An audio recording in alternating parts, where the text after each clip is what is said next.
Yesterday in our Wonderful Day in the Lord broadcast, we were talking about the situation in which a husband is either not a believer or not living for Christ, and a wife who wants to raise her children in the nurture and the admonition, the instruction of the Lord. And what should she do? Concerning teaching their children at home and so forth. So we dealt with that subject yesterday. You can go back and look at that if you need to. Here is a kind of a corollary question, a similar question. And here's the question. What if the spouse forbids taking the children to church? What if the father, the husband says, you cannot even take my kids to church. I don't want them to go to Sunday school. I don't want them to go to VBS. I don't want them influenced by those Christian people over there. And I don't want you to take them. And probably if he's going that far, he's probably saying, I don't want you to go either. What do you do under those kind of circumstances? Well, let me start by saying this. I have never known that to happen. I'm sure it has, but I think it's rare. I've been a pastor for over 50 years, and I have a pretty good-sized church, and I have never heard of a man, unbeliever or backslidden Christian, whatever, ever saying to their wife, do not take my kids to church. They can't go there, and you can't go there. I'm sure, as I said a few moments ago, it could happen, and you might know of a circumstance where it has happened, but it's rare. So since it's so rare, it's rarely needed to be addressed. But let's say it does happen. Let's say in your life or someone close to you, you're a Christian, you have kids you want to come to Christ and grow in Him, and your husband says, no, you don't want that to happen. What are you going to do now? Well, the first thing I would suggest is that rather than pushing the issue, going back to 1 Peter 3, like we did yesterday, rather than pushing the issue, you request your husband to change his mind and give his okay to bring the kids to church. I'm thinking of Daniel chapter 1, for example. Daniel was told to eat certain foods that went against his convictions as a Jewish man, young man.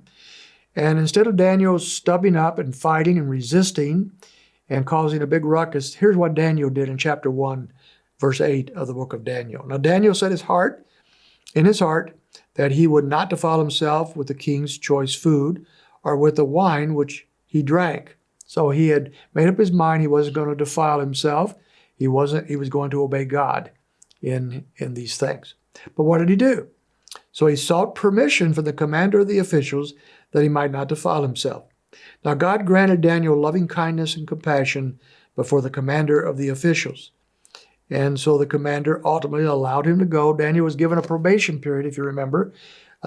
He convinced this commander that he could eat food that was appropriate for him as a Jewish man, and for him to test and see if he wasn't healthy as a result of eating that food versus the food that was supposed to be mandatory.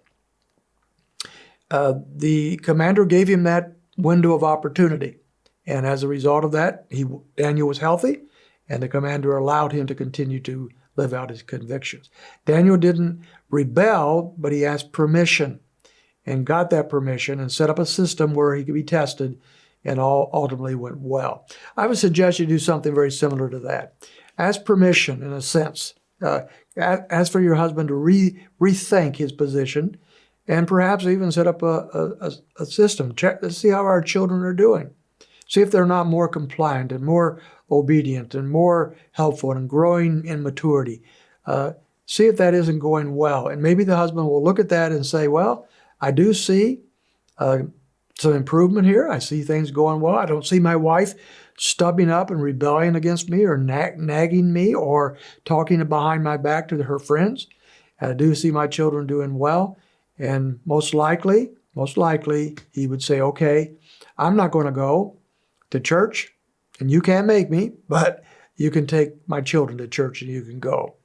And then who knows, down the line, that all may change. Again, I've seen over the years as a pastor that happen on occasion, where the husband eventually sees the improvement in the life of his wife and children, and he starts coming to church and he starts hearing the gospel, and one way or the other, the Lord brings him to himself. If the husband stubs up and refuses under any circumstances for you to go to church or to take your children to church, what should you do? That's a hard one because you're now in a tension between obeying God's instructions of gathering together with God's people and following the leadership of your husband. I would suggest, and this is something you can think through, I would suggest that you not go to church, that you find other ways of spiritual sustenance for you and your children, and that you bathe yourself in that great passage of Romans 8:28 that says, "For we know that all those who love God, all things work together for good for those who are called according to his purpose," that God will somehow work things out for your good and for the good of your children, and you can trust him for that. That would be my suggestion. Think it through.